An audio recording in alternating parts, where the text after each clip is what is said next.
안녕하세요.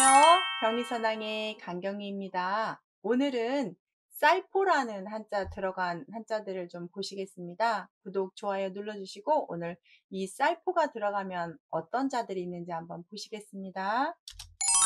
자, 쌀포가 들어가면 이렇게 총 14자 정도 되는데요. 대포포, 태보포, 배부를포, 아늘포, 절인 물고기포, 거품포, 으르렁거릴포, 두루마기포, 박포, 천연두포, 그령포, 부엌포, 구울포, 우박박 진짜 많죠? 여기서 중요한 것은 자 보세요. 쌀포가 들어가면 포 발음이고 이 우박박 정도만 하나만 박 발음이라는 거예요. 그래서 얘가 들어가게 되면 포 발음을 하고 이 발음하고 다른 게 들어가면 그것이 뜻을 주는구나를 공통적으로 보실 수 있는 영상입니다. 자, 한번 저랑 같이 시작해 보겠습니다. 먼저 쌀포자를 보셔야 되는데요. 쌀포는 먹는 쌀이 아니라 포장하다라는 부수의 쌀포와 이렇게 보자기로 뭘 싸는 모습에 몸기를 써서 몸기자가 변한 겁니다. 그래서 몸을 무엇인가로 쌓아놓은 모습이어서 쓸 수 있는 단어가 포장, 내포, 포함 이런 말로 우리가 쓸 수 있는 단어예요. 그래서 먹는 쌀이 아니라 포장하다로 보시면 좋겠는데요. 그래서 대포포를 한번 보시면 앞에 돌석을 쓰고 뒤에 쌀포를 썼으니까 돌을 쌓아서 무엇을 만들었냐? 그 돌처럼 단단하게 쌓아 그 안에 화약을 넣어서 대포를 만드는 거죠. 여러분 대포 아시죠? 돌덩이처럼 생겼는데 그 안에 화학용품이 들어가서 던지게 되면 터지는 무기요. 그래서 대포라든지 화포라든지 포탄이라든지 이럴 때 쓸 수 있는 단어죠. 쉽죠? 돌덩이처럼 생긴 폭탄으로 외우시면 좋겠고 쌀포 발음했습니다. 두 번째 보실까요? 태부포는 태야 보자기라는 뜻이에요. 사람이 사람을 안고 있다는 뜻이어서 앞에 달오르면 제가 육달월 사람의 신체하고 관계됩니다라고 말씀드렸고 뒤에 있는 한자가 쌀포니까 사람이 사람을 이렇게 싸고 있는 임신한 상태를 뜻합니다. 그래서 태아 보자기라는 말로 태보포인데 그렇게 해서 우리의 신체하고 관련된 표현으로 썼다 보니까 작은 우리 신체를 이루고 있는 게 세포라든지 동포라든지 교포라든지 이런 식으로 태보포는 동포포라고도 아시는 분들이 많긴 하는데 태아 보자기 포자가 원 뜻이긴 합니다. 사람이 사람을 싸고 있는 모습이니까요. 자, 배부를 포를 보시면 앞에 밥식을 놓고 뒤에 있는 한자가 뭔가를 싸고 있다가 되니까 쌀포가 되겠죠. 그래서 밥을 싸고 있다라는 말에서 먹었다는 뜻이에요. 그래서 배부르게 먹으면 포식이라든지 포화라든지 포만이라든지 이런 말 할 때 쓸 수 있습니다. 그래서 밥을 배부르게 먹었다. 포식, 포화, 포만 쉽게 볼 수 있는 단어입니다. 그 다음 한번 보죠. 아늘포자를 보시면 앞에 손수변의 변형자 보셨죠? 뒤에 쌀포니까 사람이 사람을 안아요. 그래서 사람이 사람을 쌓아요. 손으로 쌓아요. 그 표현이 어떤 거예요? 바로 안는 거죠. 포옹. 아늘포, 아늘옹을 또는 내가 쌓고 가지고 있는 큰 뜻을 포부라고 하죠. 그래서 사람이 사람을 손으로 싸고 있는 모습에서 아늘포, 포옹 이런 말 할 때 쓸 수 있어요. 쉽게 보고 있으시죠? 절인 물고기 포자는 절인 물고기, 물고기 쓰고 뒤에 포자를 써서 물고기를 소금에 절인다는 뜻인데요. 관포지교라는 말이 당연한데 관중과 포수가의 사귑이라는 뜻으로 옛날 춘추 전국시대 관중과 포수가가 절친이었는데요. 이 관중이라는 친구가 상당히 똑똑한 친구인데 노모를 모시고 있고 뭔가를 조금 그 편법을 써가면서까지 이득을 차지하고 이런 부분에 있어서도 남의 눈에 조금 안 좋게 드러나 보였지만 절친이었던 포수가가 그 관중의 사정을 다 이해하고 관중이 그럴 수밖에 없는 사정들을 다 이해하면서 나중에 관중이 큰 재상이 됐을 때도 포수가의 도움으로 되거든요. 그래서 관중이 나중에 나를 낳아준 것은 내 부모지만 나를 진정으로 알아주는 친구는 포수가밖에 없다고 고백할 정도로 아주 친한 사이를 우리가 관포지교라고 합니다. 그래서 이 관중과 관포 할 때 이 관중, 포수가, 포수가의 포자가 이렇게 써서 한번 예시로 보여드렸습니다. 관포지교는 제 그 고사성어 친구 영상에 친구와 관련된 유래 이야기 있거든요. 제가 한번 카드 달아 놓을 테니까 한번 보세요. 자, 거품포를 보시면 물수에다가 뒷배 부분이 이제 쌀포를 썼으니까 똑같이 써서 물을 싸고 있다. 물 위에 수막에 뭔가를 싸고 있는 모습이 바로 거품이죠, 거품. 물방울. 그래서 거품, 물을 싸고 있는 형상은 거품이 뽀글뽀글 있는 모습이다. 그래서 거품포고, 우리가 아플 때 물집 생기는 걸 수포라고 하죠. 거품을 한자로 포말이라고 합니다. 말자도 거품 말자입니다. 그래서 물하고 관계된 한자예요. 자, 으르렁거릴 포자는 입구를 집어넣어서 짐승이 어떤 짐승을 잡아먹으려고 할 때 으르렁거리면서 소리로 먼저 기압을 쫙 넣죠. 선전포고 하듯이. 그래서 입구에다가 쌀포를 집어넣어서 으르렁거리던데, 그 으르렁거리는 아웅 하는 소리, 큰 소리, 그것도 우리가 포효라고 해서 아주 큰 소리를 질러서 이렇게 좀 표현하는 거를 포효. 그 가끔씩 선수들이 메달 따고 해냈다는 느낌으로 하기도 하고, 화났을 때 소리를 지르기도 하고, 선정은 뭔가를 시작하고 기합 넣을 때도 소리를 지르기도 하고, 그런 거 우렁찬 소리 우리가 포효라고 합니다. 근데 효자도 똑같아요. 으르렁거릴 효, 소리 지를 효자입니다. 두루마기 포자도 너무 쉽죠. 앞에 오드를 쓰고 뒤에 써서 우리가 옷 위에 겉옷처럼 입는 두루마기입니다. 여기에서 약간 조금 어려워지는 고사성어가 하나 있는데, 페포파립이라고 그래서, 페는 해질패, 옷이 너덜너덜해진다는 거고요. 포는 두루마기 포자니까 두루마기가 그렇게 좋은 옷이 아닌 걸로 지금 너덜너덜한 두루마기를 입고, 파립, 깨트릴 파 삿갓잎 자니까 삿갓을 쓰긴 썼는데 삿갓이 또 다 깨져서 정상적인 삿갓이 아니잖아요. 그러면 이것만 보면 어떤 뜻이에요? 페퍼파리, 그러면 너덜너덜한 두루마기를 입고 다 찢어진 삿갓을 썼으니까 완전 거지 행색이죠. 차림새가 별로 좋지 않은 모습을 페퍼파릭이라고 합니다. 그런 말도 있다는 거. 자, 박포를 한번 보시면 앞에 있는 한자가 클 과자고 뒤에 쌀포니까 큰 박이에요. 우리 흥부와 놀부전에서 흥부가 제비 다리를 보여줘서 박 선물을 받는데 그 안에서 많은 보석이 나오잖아요. 그때 박을 튼다 할 때 그 큰 박입니다. 그래서 그렇게 큰 박을 우리가 포과라고 합니다. 박을 포과, 바가지라고도 하죠. 포과는. 천연두포는 병들력자에다 쌀포여서 우리가 천연두라고 하면 보통 포창이라고, 천연두라고 표현하는 한자인데요. 이제 이렇게 피부에 마마 자국 나듯이 우리가 상처, 여드름 자국처럼 수포 일어나면서 생기는 병 있죠. 그래서 마마라고 표현 많이 하죠. 그때 천연두 포자입니다. 병들력이 들어가면 다 아프다고요. 물집이 쌓여있네, 물집 같은 게 생기네, 쌓이다 해서 쌀포자가 조금 뜻을 더 도와줘도 괜찮겠습니다. 그령 포자는 여기다 보시면 풀인데요. 이 그령이라는 말이 그냥 식물 이름인데, 특히 포저라는 어려운 단어가 있어요. 뇌물을 보내는 물건을 포저라고 하는데, 찾아보니까 이 포자는 지프로 싸서 포장을 해요. 지프로 포장을 해서 주고, 그 다음 이 젖자는 집을 밑에 깔아서 그 위에 선물을 얹어서 이렇게 보내는 거예요. 결론적으로는 다 포장을 해서 뇌물을 보내는 걸 뜻해요. 그래서 물건을 집으로 싸면 포라고 하고, 집에 깔아서 그 위에다가 선물 뇌물을 얹으면 저라고 해서, 결론적으로는 싸고 깔고 해서 뇌물을 주는 거죠. 그때 쓰는 식물 그령이라는 한자입니다. 그 부엌포자는 집인데요. 큰 집을 뜻하고, 쌀포자는 발음을 해서 집에 크게 차지하고 있는 부엌인데요.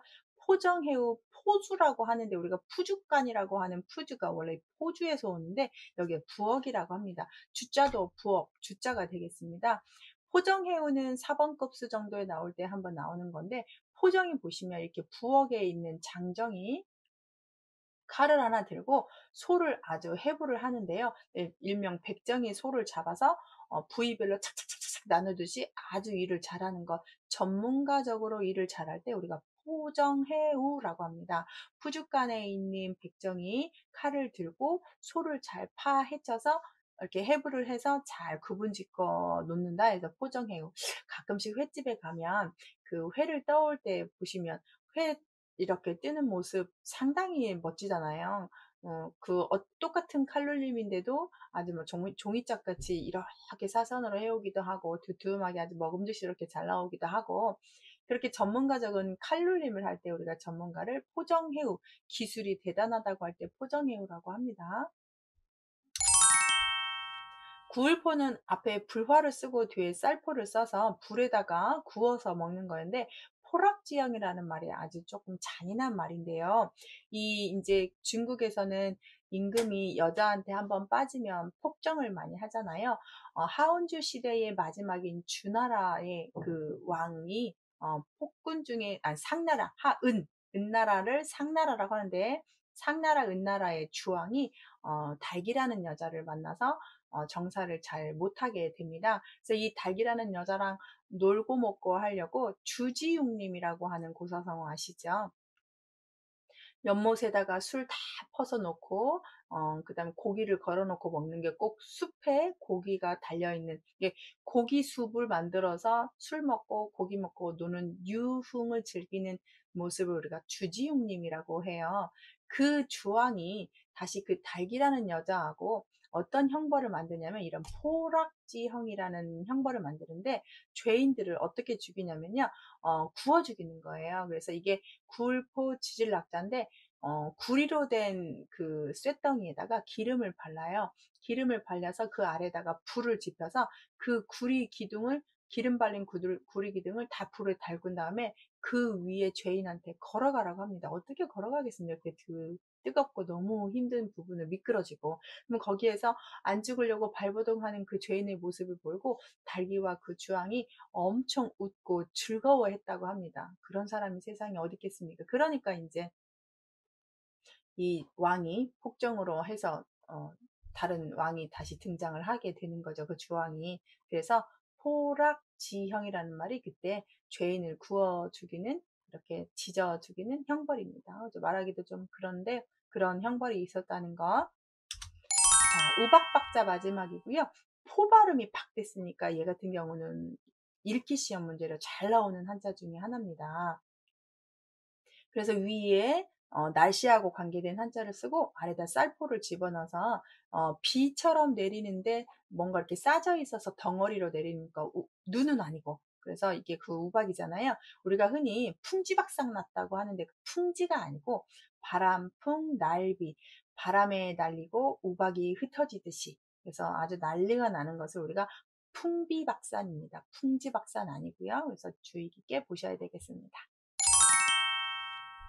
쌀포 들어간 한자들 보셨는데요. 정리 한번 하시면, 돌석 들어가서 대포포, 육다로 들어가서 태보포, 태자인데 제가 대보라고 썼네요. 태자예요. 그 다음 앞에 밥식을 써서 배부를 포, 손수를 써서 안일포, 물고기를 써서 절인 물고기포, 물고기 써서 절인 물고기포, 물술 써서 거품포, 입구 써서 으르렁거릴 포, 그 다음 오드변 써서 두루마기포, 앞에 있는 이 클과를 써서 큰 박포, 병을 써서 천연두포, 풀초 써서 그령포, 큰 집 써서 부엌포, 불화 써서 구울포, 비우 써서 우박박, 이렇게 표현을 배우셨습니다. 이렇게 한자를 똑같이 비슷한 자를 모아서 보면 상당히 빨리 볼 수 있습니다. 훈음이 같은 한자들을, 모양이 같은 한자들을 모아서 보셨습니다. 다음에도 다른 영상 한번 보여드리겠습니다. 수고하셨어요.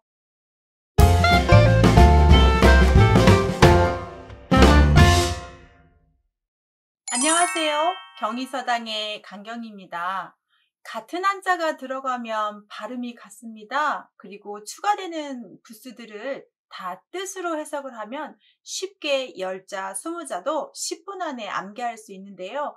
오늘은 물줄기 경이라는 한자가 들어가면 모양이 비슷한 한자들을 다 모아봤습니다. 그래서 다 정확히 9자를 보시는데 경발음을 합니다. 그래서 어떤 자들이 들어가냐에 따라서 뜻을 바꿔주게 되는데요. 10분 안에 저랑 같이 한번 9자 외워보시겠습니까? 첫 번째 한번 보시면, 먼저 그럼 기본적으로 하는 이 물줄기 경자를 외우셔야 되는데요. 이 물줄기 경자는 발음도 하면서 뜻도 도와주는 한자인데요. 유심히 한번 보시면 여기에 내천자가 들어갑니다. 흔히들 개미허리라고 하는데 개미허리 아닙니다. 개미허리처럼 생겼다고 훈장 선생님들이 옛날 아이들 잘 외우라고 붙인 이름인데, 여러분은 개미허리 보셨습니까? 저는 개미허리 본 적이 없는데요. 그렇게 작은 애가 무슨 개미허리가 있겠습니까? 그래서 우리 보통 허리 아주 작은 사람을 개미허리라고 하는데, 짤록한 부분은 알겠지만 거기에 무늬가, 이런 무늬가 있는지는 잘 모르겠습니다. 그래서 이 부분은 개미허리 절대 아니고요. 내천자이고 물이 잘 통할 수 있도록 아래 장인공자 만들어졌습니다. 그래서 물줄기가 흐르고 있는 모습을 그렸고 발음은 경발음을 할 겁니다. 그래서 1번부터 9번까지 보시면 정말 다 경발음을 하는데, 첫 번째부터 보시면 많이 보시는 가벼울 경자인데요. 앞에 수레차를 보시겠습니다. 물이 줄줄 흘러가듯이 차들이 잘 굴러갑니다. 잘 굴러간다는 얘기는 잘 어떻게 굴러갈 수 있도록 여건이 됐다는 얘기잖아요. 그래서 수레가 무겁지 않아요. 뭐 짐을 싣지도 않았다든지 수레가 지나가는 거에 장애물이 없다든지. 그래서 여기 보시면 수레가 지나가는데 아주 수월하게 지나갈 수 있는, 아우 가볍다 해서 가벼울 경자가 되겠습니다. 수레가 잘 지나가더라 해서 가벼울 경인데요. 또 어떤 책을 보니까 여담으로 조금 더 추가로 설명을 해드리면, 이 수레차는 수레 바퀴처럼 생긴 물레방앗간에 있는 바퀴 모양이고, 이건 그때 물레방앗간을 돌릴 수 있는 물강 줄기라고 합니다.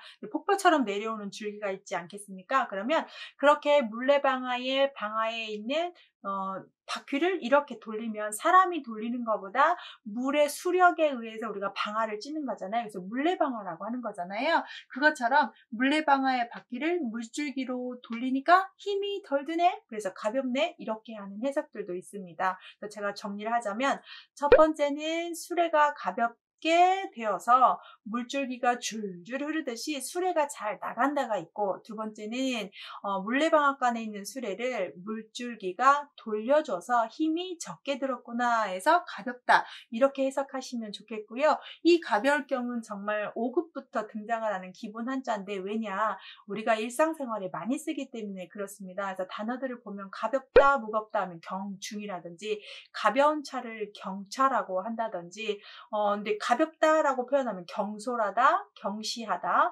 경거망동하다, 이런 말까지 쓸 수 있잖아요. 그래서 가볍다를 해석을 좀 길게 해드렸습니다. 참고하시고요. 두 번째 진할경, 경서경을 보시면 앞에 실사가 있고 뒤에 부분에 있는 한자가 물줄기 경자인데요. 이 물줄기 경자를 어떤 책은 날실경이라고 하기도 합니다. 배틀을 짤 때 기초를 잡는 세로줄 있죠. 그걸 날실이라고 해서 정확하게 뜻을 더 도와줘서 실사를 집어듭니다. 그럼 날실에다가 가로로 시실이 왔다 갔다 해야 천이 되는 거잖아요. 그래서 이렇게 물줄기처럼 쭉쭉 뻗어 있는 날실경, 거기에 시실이 지나가네에서 실들이 짜지고 있는, 물이 흘러가듯이 실이 만들고 있다, 지나가고 있다, 진할경이고요. 이 날실이 세로줄이다 보니까 옛날엔 글씨가 다 세로로 써 있잖아요. 그래서 실줄기처럼 날실처럼 쭉쭉 써져 있는 글씨다. 옛날 선현들이 봤던 경서다 해서, 부처님이 보시면 불경이고 우리가 사서삼경이라고 할 때도 이 경자를 쓰잖아요. 그래서 두 가지로 씁니다. 내가 실이 지나가다 해서 지내보다, 경험해보다 경자에다가, 또 하나는 글씨를 써져 있네 해서 경서경으로 쓰는 한자가 되겠습니다. 그러다 보니까 진할경으로 쓰면 내가 지내봤다 라는 말에서 경험, 이런 말로 쓰고요. 경서경 하면 아까 제가 말한 것처럼 불경, 사서삼경 이럴 때 쓸 수 있습니다. 경자에서 아까 경험 말고도 경과하다, 이런 말 할 때 쓸 수 있고, 특히 다스리다라는 뜻으로 또 바뀌어서 쓰기도 해서 경제할 때도 쓸 수 있습니다. 잘 다스려서 어려운 사람을 구제해 주는 거고요. 경제라고 하니까요. 그래서 이 가별경과 진할경은 상당히 쓰임이 많습니다. 기초급수에서 있다는 얘기는 일상생활에서 너무 많이 쓰기 때문에 필수 한자라고 여러분도 꼭 외우셔야 됩니다. 그래서 뜻이 여기 보면 진할경이 지나보다, 경험해보다가 있고, 경서경이 있고, 또는 뭐 다스리다도 있고, 이 경자 찾으면 뭐 10개도 넘는데 그걸 다 외울 수는 없지만 대표적으로 이렇게 2개 정도 외우면 좀 편하실 것 같아요. 세 번째 지름길 경자인데요. 앞에다가 걸어간다라는 자주거리 척자를 집어넣어도 되고요. 책받침이라는 움직이다를 한자를 넣어도 다 지름길이에요. 지름길은 뭘 지름길이라고 하냐? 직진으로 가게 되면, 원래 길로 가게 되면 시간이 많이 걸리고 힘들다는 뜻인데, 힘을 덜 들게 하면서 빨리 가려고 하는 게 지름길이잖아요. 그러면 한자를 어떻게 만들었냐? 물이 흐르는 데를 지나갈 수는 없어요. 그래서 돌아가야 되는데, 그 물 흐르는 곳을 홀딱 뛰어서 이렇게 가게 되면 빠르다는 얘기죠. 그래서 걸어갈 때 그 물줄기가 있는 곳을 피해서, 아니면 거기를 건너뛰어서 가는 곳을 지름길이라고 하다 해서 지름길 경자가 되겠습니다. 물줄기를 건너가다, 이렇게 지름길 경자입니다. 이걸로 쓸 수 있는 단어가 지름길이니까 빨리 가다기 때문에 우리 첩경이라는 말을 씁니다. 첩경. 빠를 첩자에 이 지름길 격자에서 빠르게 가는 걸 첩경, 지름길을 이렇게 한자로 쓰고 있습니다. 갑자기 생각나는 건데요. 세상에 이런 일에 인도에 있는 선생님이 이제 교통이 발달하지 못해서 출근을 하시는데, 걸어서 산 넘어서 출근하시면, 아침부터 걸어서 뭐 자전거 타고 하면 2시간이 걸리는데, 강을 건너기만 하면 30분이면 가는 거예요. 그 강 때문에 돌아가시는 거였어요. 그래서 선생님이 출근 시간을 좀 줄이기 위해서 헤엄을 쳐서 갑니다. 그래서 항상 옷에다가 이렇게 옷을 싸갖고 다니시고, 수영을 해가지고 거기서 갈아입고 가시고, 그렇게 하시는, 세상에 이런 일이 나왔는데, 정말 보면서 말이 정말, 제목도 잘 지었죠. 세상에 저런 일이 이렇게 봤던데, 그 선생님이 그렇게 인터뷰하는 일은 빠르니까, 지름길이니까, 강을 건너버리면 좋으니까 해서 그렇게 생각이 나요.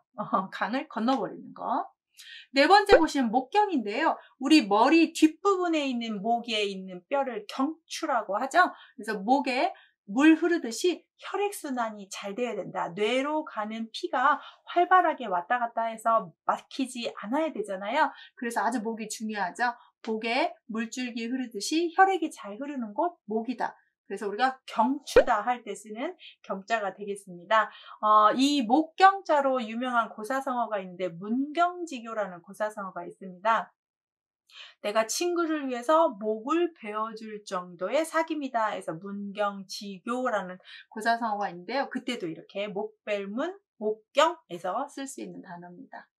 다섯 번째, 줄기경자만 아시는데 줄기경이 음경경도 되는데요. 우리 남자의 성기 음경할 때도 이 한자를 쓰고요. 원래는 줄기예요. 풀 줄기에 식물의 영양 공급이 물처럼 줄줄 잘 들어간다는데, 그 식물 줄기라는 말에서 사람의 이제 신체 음경을 써서 우리가 포경 수술할 때도 이걸 쓰게 되고, 음경할 때도 쓰게 되고, 줄기로 쓰게 되면 줄기와 잎사귀 하면 경엽 이렇게 표현하거든요. 그렇게 쓰시면 좋겠습니다. 여섯 번째, 심줄 당길 경자인데요. 여기에 병이 들어갔잖아요. 병이 들어가면 다 아픈 거하고 관계되는데, 자, 혈액순환이 물 흐르듯이 돼야 되는데 안 돼요. 그러면 몸이 어떻게 돼요? 혈액순환 안 되면 절이라고 표현하죠. 그 절인 게 더 심해지면 어떻게 돼요? 경련이 나죠. 그래서 경련할 때 경자입니다. 절일 연자를 써서 경련. 그래서 혈액순환이 안 돼서 생기는 병입니다. 쉽죠? 그 다음 일곱 번째 굿설경은 여기에 보시면 힘이 아주 그냥 물 흐르듯이 팍팍 들어갑니다. 그래서 힘줄경, 굿셀경자를 쓰는데, 건강하다 해서 경건, 그러면 아주 힘세다 이런 뜻으로 쓰는 단어가 됐고요. 많이 쓰지는 않아요. 여덟 번째, 정강이 경자는, 정강이가 어디냐면 우리 발 보시면, 이게 발이라고 하면 이쪽에 이렇게 돼 있는 게 정강이죠. 여기 한번 맞으면 정말 아프죠. 우리 신체 중에서 혈액순환 잘 되고 피가 통하고 있는 정강이다 이렇게 하시면 되고, 보통은 뭐 정강이를 종아리경이라고도 표현하는데, 앞에다가 발족을 쓰면 또 종아리경이라는 한자가 있기도 합니다. 그래서 경골 할 때 쓰는 경자입니다. 마지막 통할경은 뭐가 통하고 있습니까? 이 물 줄기를 더 뜻을 강조하려고 물수를 갖다 집어넣었다는 얘기잖아요. 그래서 통할경자를 쓰면, 흔히 우리가 일의 경위를 말해라 할 때 통할경자와 이 이제 물 이름 위자를 써서 경위, 보통은 경위를 쓸 때는 세르경자와 또 세로 위자를 써서 그렇게 날실 위, 그걸 써서 쓰긴 하는데, 이렇게 또 물수를 들어가는 경위로 해서 사리분별물, 옳고 그름, 시비를 분간하는 걸 경위라고도 쓸 때 이 한자를 쓴다고 합니다. 일의 경위를 말하다, 제가 한번 자막 처리해서 설명해 드릴게요. 그래서 이것도 있더라 이렇게 좀 참고하시면 좋겠습니다. 정리 한번 할게요. 물줄기 경자가 들어가면 다 경발음을 하고, 술에 차면 가벼울 경, 실사면 지날 경, 여기 걸어가다 뛰어가다 쓰면 지름길 경, 머리알 쓰면 목경, 풀초 쓰면 줄기, 아프다 쓰면 경련, 그다음 힘력 쓰면 굳세다, 신체 중열, 정강이, 물수 쓰면 통할경 해서 100%다 경자 발음이기 때문에 뜻 몰라도 어떤 단어 나오면 아 저거 들어가면 경자였어 이렇게만 해서 다 도구 문제 맞으실 수 있을 것 같습니다. 한자가 같은 모양일 때는 모아서 보면 편하십니다. 오늘은 이렇게 물줄기경 보셨고요. 맨 마지막에 제가 정리해 놓을 테니까 다시 한번 보시고 암기하시면 한자 실력이 월등해질 거예요. 구독 설정하시면 이런 영상 계속 받아보실 수 있습니다. 시청해 주셔서 감사합니다.